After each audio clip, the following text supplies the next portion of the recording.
Hi, George Loft here with Mid-Island Y, and what we're going to do today is I'm going to talk to you about a little bit about weight loss and how you can do your cardio at home that's a little bit more efficient for you. One of the big things that's going on with everybody being stuck in their houses right now, I know it's my challenge, is I could literally sit around and eat all day. So we want to obviously get moving and do some stuff to avoid being in that situation.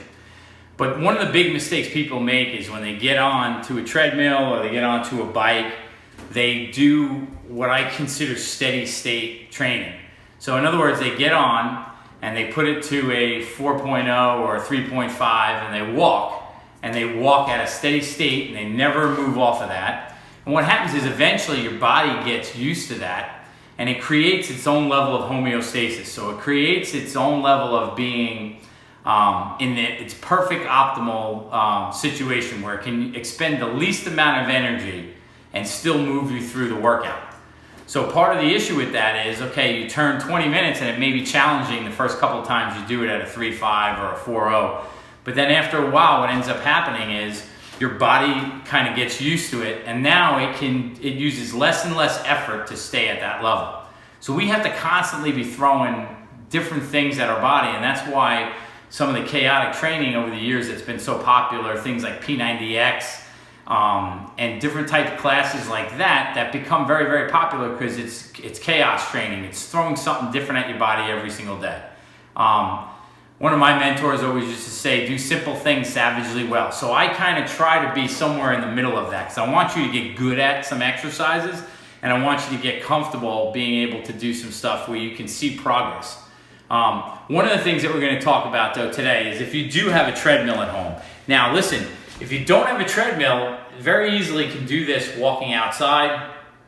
If you go to the high school track, what I'm going to show you, you can do at the high school track very easily. But we're going to show it to you on the treadmill, but we'll kind of talk you through it as we go.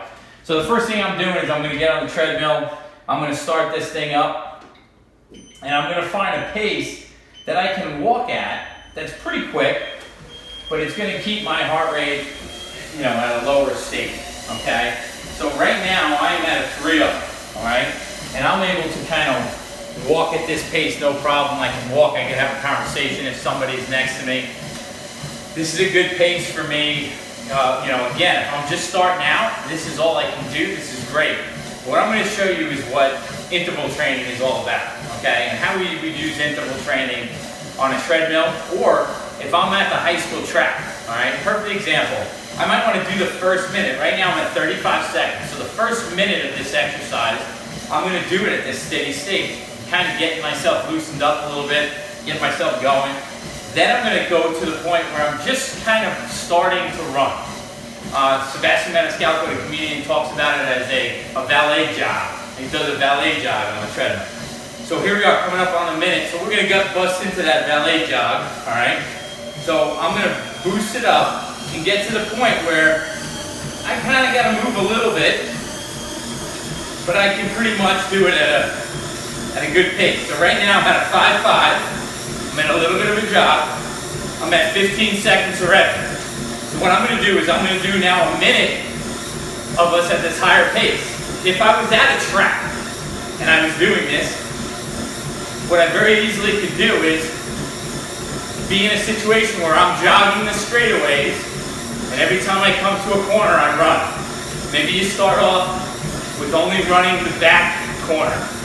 And when we jog our way around the rest, or walk our way around the rest of the track. 45 seconds. Okay, last 10 seconds here. 5, 4, 3, 2, and 1. And I'm going to drop myself back down to that 3.0. And I'm going to let my heart rate come back down. So now, this has heart rates on it.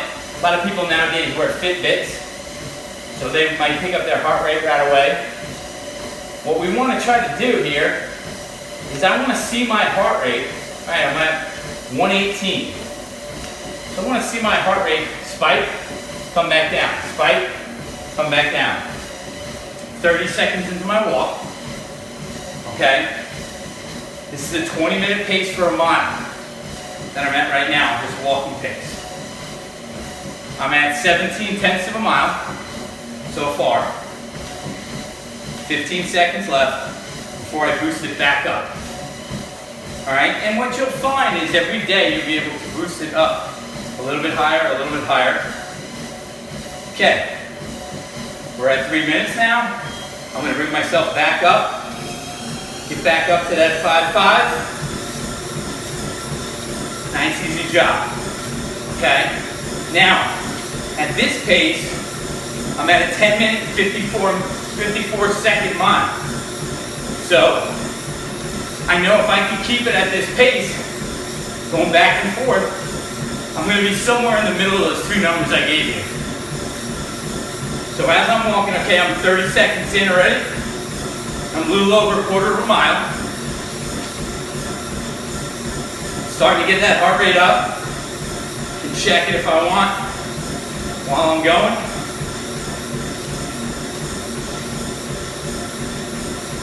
My heart rate's all the way up to 123 already, 125.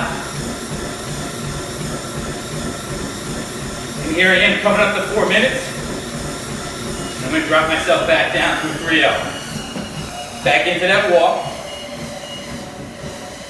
And now I can see, after a minute's time, how long it'll take me before my heart rate's, I'm at 134, 133, 132, 130, starting to make its way back down, okay? So, why do we want to work out this way? Part of the reason why we want to work out this way is because this creates something called an epoch, which now what that does is once I'm done working out, I finished my workout. If I did a steady state workout, within a certain amount of time afterwards, short period of time, everybody's a little different. My body is no longer feeling the effects of the workout.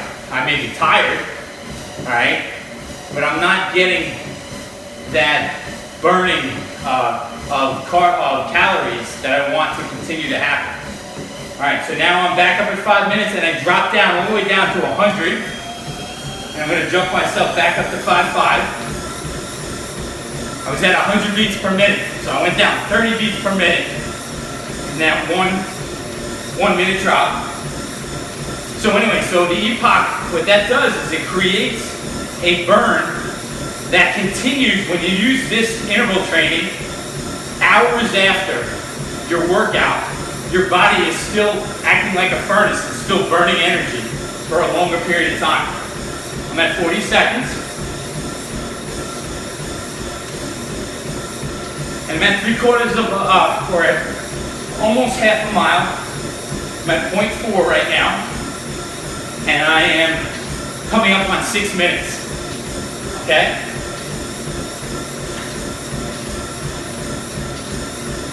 And I'm right at 6 minutes right now. Drop myself down to a 3-0 again. See where we're at. Check out my beats per minute.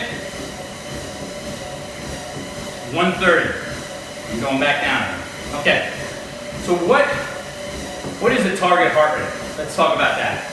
So just so you know, target heart rate was invented by a doctor on the way to a conference on an airplane. Came up with it. It's a guesstimate. He had some data that he was using when they came up with it, but it was really a guesstimate. They say 220 minus your age, so I'm 50. So 220 minus my age brings me to 180. And I want to be in that 65 to 80% range of that number. All right, and that would be my target heart rate. You really want to use it more as a range. Not every 50-year-old is created equal. All right, this time I got down to 114 after the minute. I'm going back up.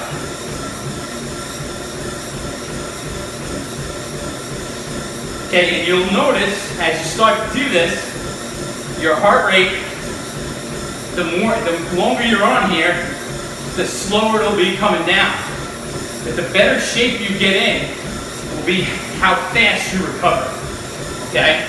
So it becomes important as to how quick you can recover. All right, so we're coming up on 8 minutes, we're a little over half a mile. And what we're gonna do, 10 seconds. And let's see where my heart rate is now.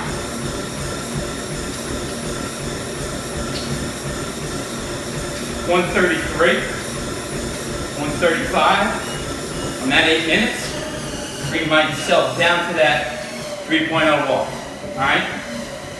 And if my goal was to get a mile, so this would roughly take me 16 minutes to get a mile, I could at this point see, okay, I'm at 3.0. How long does it take my heart rate to get back under 100? This was the end of my workout. I'm at 134. I'm 30 seconds into my rest period. And this is a great way to figure out whether, is it working? Are you getting fitter as we go? Because we may not at least see it on the scale right away, but it'll be important for us to see ourselves getting fitter. So I'm at 6/10 of a mile with 10 seconds left in my rest period, but we're going to have to be the last one. So I'm at 120 or 118. So if I really wanted to, again, I need to figure out, I need to be consistent with my times as I'm seeing how fast I come back down. Because if I'm going at 3.0 right now, and tomorrow my rest is at 2.6 or 3.2, I may not come down as fast or may come down faster because I'm resting more. All right. So here I am getting right about to, I'm at 107 or 108. All right. And I slowly can walk myself down now. So I'm seeing how long it took me. All right, bang. It took me a minute and 47 seconds to get myself down to under 100. All right. I can take myself down slow. The next thing that we want to do, whenever we get off the treadmill, bring yourself all the way down, stop yourself, stay put for a second. Everybody's always anxious to go ahead and get off this mat right away. One of the big things that happens, your body gets kind of faked out a little bit because you're moving, but you're not going anywhere. All right? So, when we go to get off, we want to rest for a second before we go to get off. Okay? So now, if we were doing this at a track, I'd have to have a watch, right? Everybody on their camera now, or on their phone, has a camera. They have a stopwatch. All right, so I can use that for my time. If I don't have a regular wristwatch, or even better, if I have a, one of these heart rate monitors, or if I have a Fitbit, it's great for us to be able to use that as part of our workout, and we can track it a little bit better. All right. If you really want to get better at something, you have to track it. You have to track numbers. It's important to make sure get yourself a little marble notebook and write down what you just went through, what your workout was for today. So as we go through some of these workouts, I'm going to ask you guys to do cardio on your own. This is the type of interval cardio training that I'm going to ask for you to do on your own, okay? Where you're constantly going up and down. Now maybe you maybe you got to do a minute, 2 minutes initially, or maybe you got to do 30 seconds of going hard and a minute and a half of going slower. Whatever you got to do, we work our way up, but we want to get to the 1-1 ratio if we can, all right? When I was doing this on a regular basis, every time I got on, it became like a challenge for me to do a little bit better than I did the last time, okay? So again, these are my tips for cardio exercising. You can do the same thing on a bike with sprint work on a bike, and we'll show you some of that as we go along for the different workouts. The other thing is you'll see that the workouts that we're going to do for weight loss are going to be a little bit different. We're going to ask the big muscle groups to be as involved as possible in a lot of the exercises. Okay? I hope you guys have a great day and everybody's staying safe.